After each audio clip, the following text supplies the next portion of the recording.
जय स्वामीनारायण। श्री स्वामीनारायण गुरुकुल राजकोट संस्थान आयोजित SJS ऑनलाइन एज्युकेशन में हूँ संजय रावल आपનું हार्दिक स्वागत करूँ छूँ। विद्यार्थी मित्रों, આજનો विषय है गणित। ધોરણ 6 में આપણે संख्या સાથે રમત એની અંદર જોઈશું સ્વાધ્યાય 3.2। હવે આપણે અગાઉના લેક્ચર્સમાં શીખી ગયા છીએ એકી સંખ્યાઓ, બેકી સંખ્યાઓ, વિભાજ્ય સંખ્યાઓ અને અવિભાજ્ય સંખ્યાઓ। तो आना उपरथी आपने केटलाक प्रश्नों है ये स्वाध्याय 3.2 में आपेला है। तो आपणे एने समझीए कि कोईपण बे एकी संख्याओं सरवाळो अने बीजू है कोईपण बे बेकी संख्याओं सरवाळो शुं थाय। तो एना माटे आपणे अहींया बे प्रश्नों है आपेला है। तो अहींया आपणे कोईपण बे एकी संख्याओं सरवाळो है ए शू थशे। तो अहीं आपणे जवाब में लखी सकीए कि बे एकी संख्याओं सरवाळो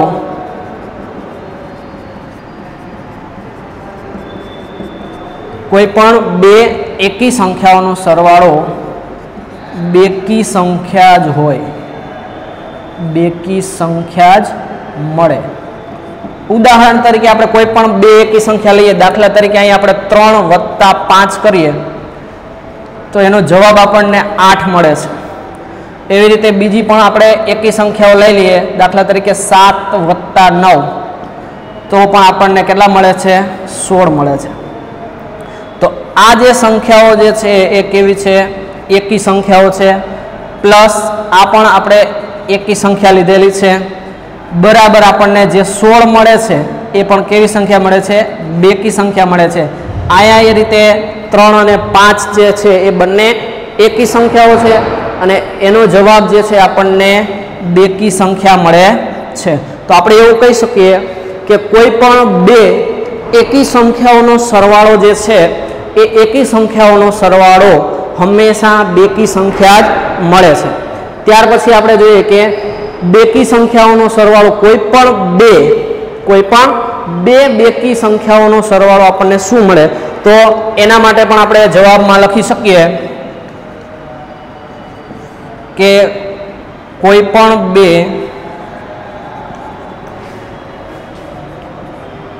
बेकी संख्याओं सरवाळो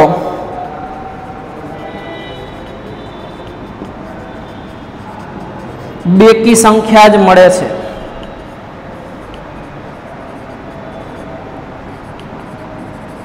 तो उदाहरण आपीने आपणे जोई सकीए कि अहीं आपणे लखीए 4 + 8 तो 4 ए पण बेकी संख्या छे अने 8 ए पण केवी छे? बेकी संख्या छे। तो आ बंनेनो सरवाळो आपणे करीए तो 4 ने 8 12 तो आपणने जे मळे छे ए पण केवी संख्या मळे छे? बेकी संख्या मळे छे। तो बीजा विधाननो पण आपणे समर्थन करीए तो कि बेकी संख्याओनो सरवाळो जे छे ए आपने कई संख्या मळे छे? बेकी संख्या ज मळे छे। कोईपण बे अने कोईपण बे एकी संख्याओनो सरवाळो पण आपने कई मळे छे? बेकी संख्या। त्यार पछी आपणे जोईए प्रश्न 2। तो प्रश्न 2 ની અંદર આપણને એવું કહેલું છે કે નીચે આપેલા વાક્યો સાચા છે કે ખોટા તે જણાવો। તો અહીંયા આપણને વાક્ય આપેલું છે એ કે 3 એકી સંખ્યાઓનો સરવાળો બેકી સંખ્યા છે। હવે જો અહીંયા આપણને बे एकी संख्या आपेली हती तो माटे अहींया आपणने शुं मळेलुं हतुं कि एनो जवाब छे ए आपणने बेकी संख्या मळेलो छे। पण अहींया 3 एकी संख्यानो सरवाळो जे छे ए बेकी संख्या छे। तो आ जवाब आ विधान केवुं छे? खोटुं विधान छे। केवुं छे? खोटुं विधान छे। हवे जोईए आपणे 3 एकी संख्याओनो सरवाळो लईए तो 3 एकी संख्याओनो सरवाळो हमेशा शुं मळे छे? आपणने एकी संख्या मळे छे। उदाहरण तरीके जोईए तो कि 5 + 7 + 9 तो 7 ने 5 12 12 અને 9 કેટલા થશે? 21। तो 21 જે છે એ કેવી સંખ્યા છે? એકી સંખ્યા છે। માટે આ વિધાન જે છે 3 એકી સંખ્યાઓનો સરવાળો બેકી સંખ્યા છે। તો આ વિધાન જે છે આપણને કેવું મળે છે? खोटू मळे छे। तो एनो जवाब आपणे अहींया उदाहरण तरीके जोई गया तो ए 3 एकी संख्याओनो सरवाळो आपणने એકી સંખ્યા મળે છે। અહીંયા આપણને આપેલું છે બેકી સંખ્યા, તો આ વિધાન આપણે કેવું કરીશું? ખોટું લખીશું। ત્યાર પછી આપણને બી વિધાન આપેલું છે કે બે એકી સંખ્યાઓ અને બે એકી સંખ્યાઓ અને બે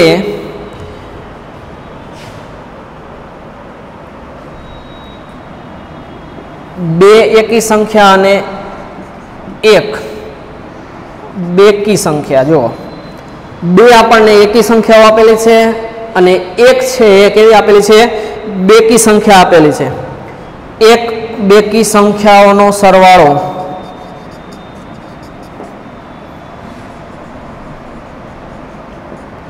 બેકી સંખ્યાનો સરવાળો બેકી સંખ્યા જ મળે। તો આ વિધાન જે છે એ કેવું છે? તો કે આ વિધાન આપણું સાચું છે, કારણ કે બે એકી સંખ્યાઓનો સરવાળો આપણે જોઈ ગયા કે શું મળે છે? બેકી। અને પાછું બે બેકી સંખ્યાઓનો સરવાળો કરીએ તો એ પણ આપણને કેવી મળે છે? બેકી જ મળે છે। તો અહીંયા આપણે આ વિધાનનું ઉદાહરણ સ્વરૂપે જોઈ લઈએ કે એનું ઉદાહરણ આપણે લખીએ કે બે એકી સંખ્યાઓ લઈએ કે 3 + 7। તો આ 3 એ પણ એકી સંખ્યા છે અને આ 7 છે એ પણ કેવી છે? એકી સંખ્યા છે। હવે આ બંનેનો સરવાળોમાં એક બેકી સંખ્યા જે છે એ એક બેકી સંખ્યા ઉમેરીએ, દાખલા તરીકે અહીંયા 4 બેકી સંખ્યા લઈએ તો 7 + 3 એટલે કે 10 + 4 તો એનો જવાબ આપણને 14 મળે। તો 14 જે છે એ કેવી સંખ્યા છે? બેકી સંખ્યા છે। માટે આ વિધાન આપણે કેવું લખેલું છે? સાચું। ત્યાર પછી સી વિધાન જોઈએ કે 3 એકી સંખ્યાઓનો ગુણાકાર એકી સંખ્યા છે। જો વિદ્યાર્થી મિત્રો આ તમારે સ્વાધ્યાય જે છે HW ની અંદર લખવાનું છે, એટલે તમે સાથે આ નોટબુકની અંદર લખતા રહેજો। આ HW ની અંદર તમારે લખવાનું થશે।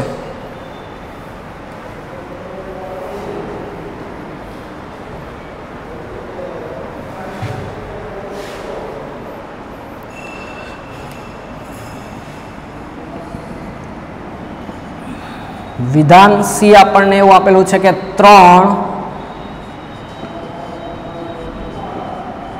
એકી સંખ્યાઓનો ગુણાકાર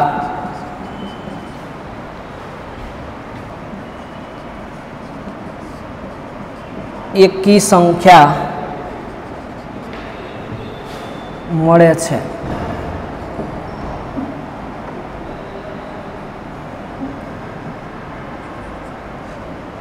તો 3 એકી સંખ્યાઓનો ગુણાકાર એકી સંખ્યા મળે છે।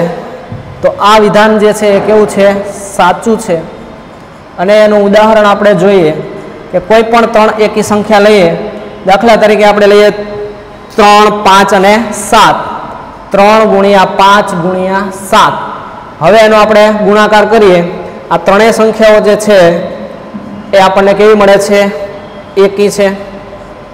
3 × 5 = 15, 15 + 7 105।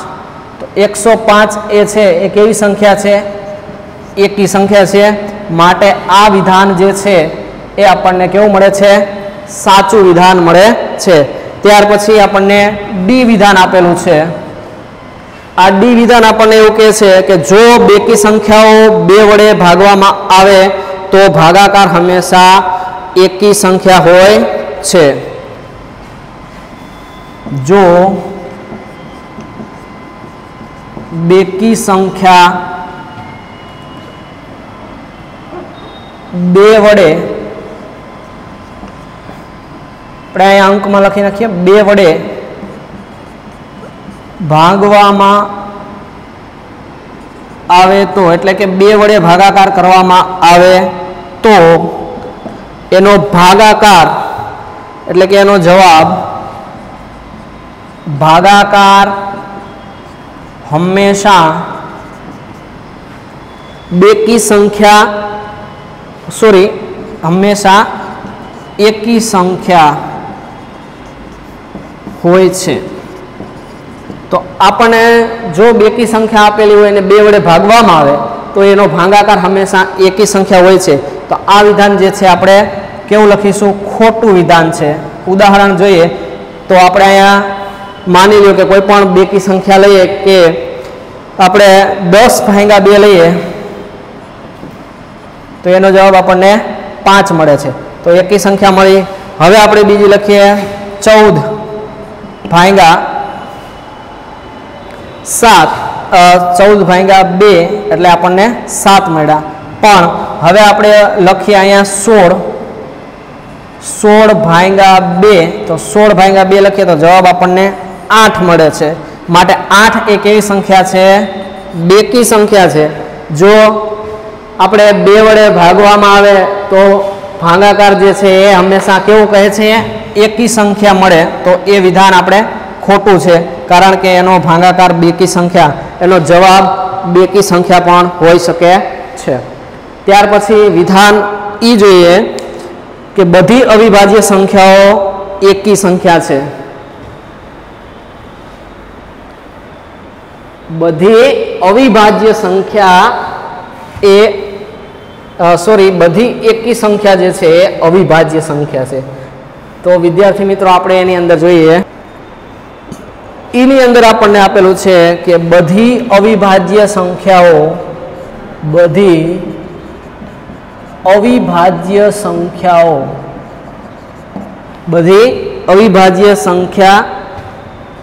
એકી સંખ્યા છે. એકી સંખ્યા છે.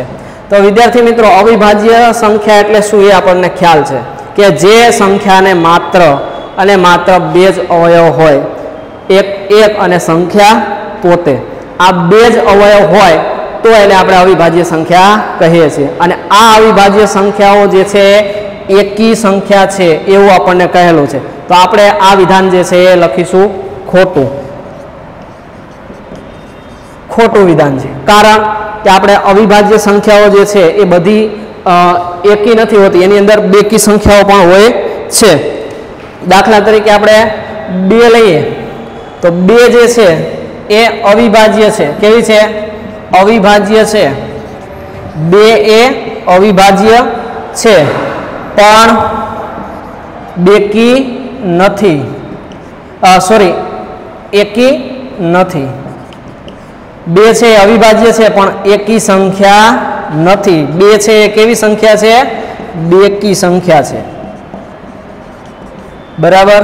તો આપણે અહીંયા આ વિધાન જે છે એ ખોટું સાબિત કરીએ છીએ. એટલે અવિભાજ્ય સંખ્યાઓ એકી જ હોય, બધી અવિભાજ્ય સંખ્યાઓ જે છે એકી જ હોય એવું આપણે કહી શકીએ નહીં. ત્યાર પછી આપણને એફ વિધાન શું કહે છે?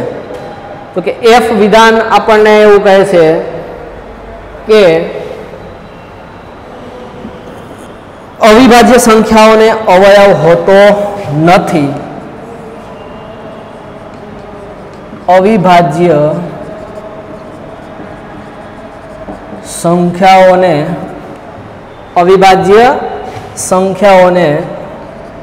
અવયવ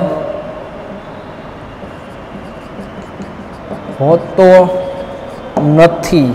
તો વિદ્યાર્થી મિત્રો આપણને ખ્યાલ છે કે અવિભાજ્ય સંખ્યા હોય એને પણ કેટલા અવયવ હોય? 2 અવયવ તો હોય જ. માટે આ વિધાન કેવું છે? ખોટું છે. ખોટું છે કારણ કે અવિભાજ્ય સંખ્યાઓ હોય એને 2 અવયવ તો હોય જ છે. તો અહીં આપણે કારણ લખી શકીએ, કારણ કે અવિભાજ્ય સંખ્યાને એક અને સંખ્યા પોતે એમ 2 અવયવ હોય છે.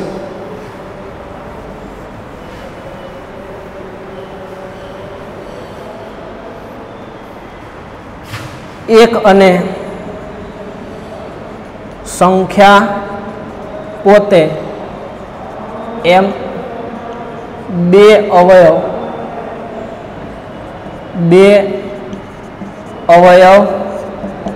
હોય છે. માટે આ વિધાન જે છે એ કેવું છે? ખોટું છે. ત્યાર પછી જી વિધાન આપણને શું કહે છે? तो जी विधान આપણને એવું કહે છે કે બે અવિભાજ્ય સંખ્યાઓનો સરવાળો હંમેશા બેકી સંખ્યા જ છે। જો બે અવિભાજ્ય સંખ્યાઓનો સરવાળો બે અવિભાજ્ય સંખ્યાઓનો સરવાળો હંમેશા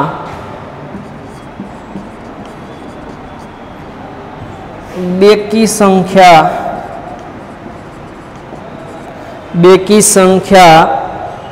છે। બે અવિભાજ્ય સંખ્યાઓનો સરવાળો હંમેશા બેકી સંખ્યા છે। તો આ વિધાન આપણે ખોટું છે, કારણ કે બે અવિભાજ્ય સંખ્યાઓનો સરવાળો એ બેકી સંખ્યા પણ હોઈ શકે કે બે અવિભાજ્ય સંખ્યાઓનો સરવાળો બે અવિભાજ્ય સંખ્યાઓનો સરવાળો બેકી સંખ્યા હંમેશા બેકી સંખ્યા જ હોય છે।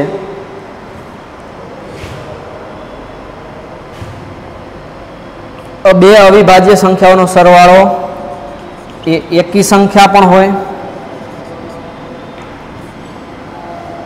એકી સંખ્યામાં સરવાળો હોય અથવા તો બેકી સંખ્યામાં પણ સરવાળો હોય છે।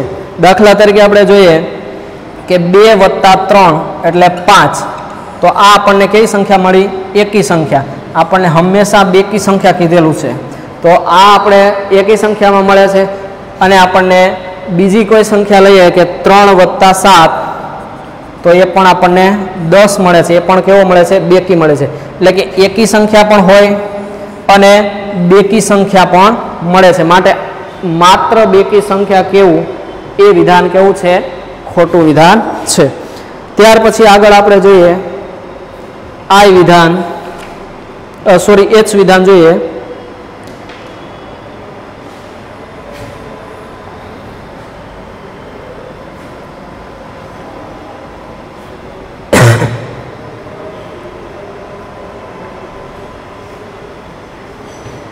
તો એચ વિધાનની અંદર આપણને એવું કહેલું છે,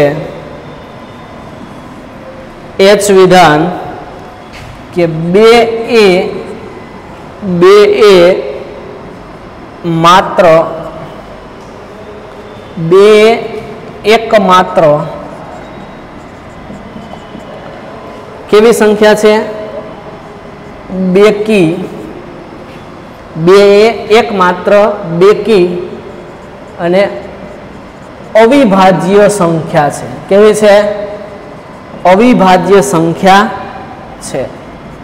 આ વિધાન મિત્રો આપણે કેવું લખીશું? સાચું। સાચું વિધાન છે, કારણ કે બે એકમાત્ર બેકી સંખ્યા છે કે જે અવિભાજ્ય છે। અવિભાજ્ય એટલે કે બેને માત્ર બે જ અવયવ છે, તો બેને માત્ર બે જ અવયવ કયા છે? તો કે 2 બરાબર 2 એકુ 2, એટલે કે 2 અને 1, બીજા એક પણ અવયવ બેના છે એ મળતા નથી, માટે 2 છે એ બેકી સંખ્યા છે અને એકમાત્ર બેકી સંખ્યા એવી છે કે જે કેવી છે? અવિભાજ્ય છે। હવે આપણે જોઈએ આઈ, બધી જ બેકી સંખ્યા વિભાજ્ય સંખ્યા છે। તો આ વિધાન પણ આપણે એવું કહી શકીએ કે ખોટું છે। એ પણ આપણે ઉપરના વિધાનને ધ્યાનમાં રાખીને કે બધી જ બેકી સંખ્યા વિભાજ્ય છે, વિભાજ્ય સંખ્યા છે।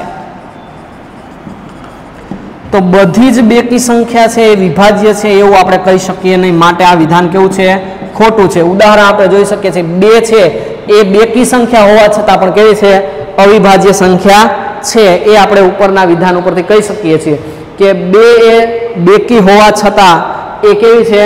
અવિભાજ્ય સંખ્યા છે, માટે આ વિધાન આપણે કેવું લખેલું છે? ખોટું।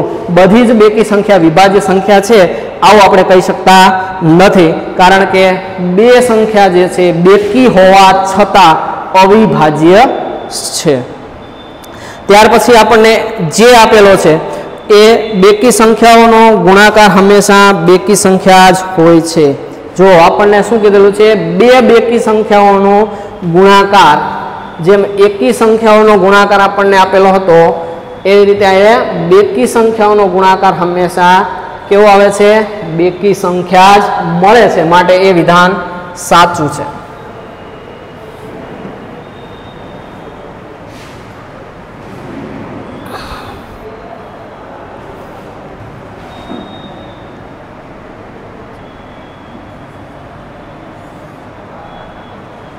બે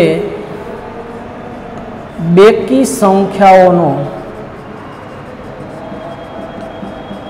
ગુણાકાર, બે બેકી સંખ્યાઓનો ગુણાકાર હંમેશા બેકી સંખ્યા જ મળે છે. તો આ વિધાન આપણે કેવું લખીશું, સાચું વિધાન લખીશું. કોઈ પણ બે બેકી સંખ્યા ઉદાહરણ તરીકે આપણે લખીએ તો 2 ગુણ્યા 4 એનો જવાબ આપણને 8 આવશે. 6 ગુણ્યા 8 એનો જવાબ આપણને 48 આવશે. 10 ગુણ્યા 8 એનો જવાબ આપણને 80 મળશે. એવી રીતે 4 ગુણ્યા 6 તો એ પણ આપણને બેકી મળશે. તો આપણે આવા ઉદાહરણો પરથી કહી શકીએ કે હંમેશા બેકી સંખ્યા જ મળે છે. બે બેકી સંખ્યાઓનો ગુણાકાર હંમેશા બેકી સંખ્યા જ મળે છે. તો આ આપણા સ્વાધ્યાય 3.2 ના કેટલા પ્રશ્ન 2 એના વિધાનો જે છે એ સાચા વિધાનો અને ખોટા વિધાનો જે આપણે એના કારણ સહિત આપણે અહીંયા સમજ્યા. તો આ બધા જ વિધાનો જે છે એ તમારે HW ની અંદર, અને આગળનો પ્રશ્ન જે આપણે લખેલો હતો 1 એ પણ તમારે HW માં લખવાના છે. બરાબર છે વિદ્યાર્થી મિત્રો? હવે તમને જો વિડીયો ગમે તો લાઈક કરો, શેર કરો અને STS ચેનલને સબસ્ક્રાઈબ કરો. જય સ્વામિનારાયણ.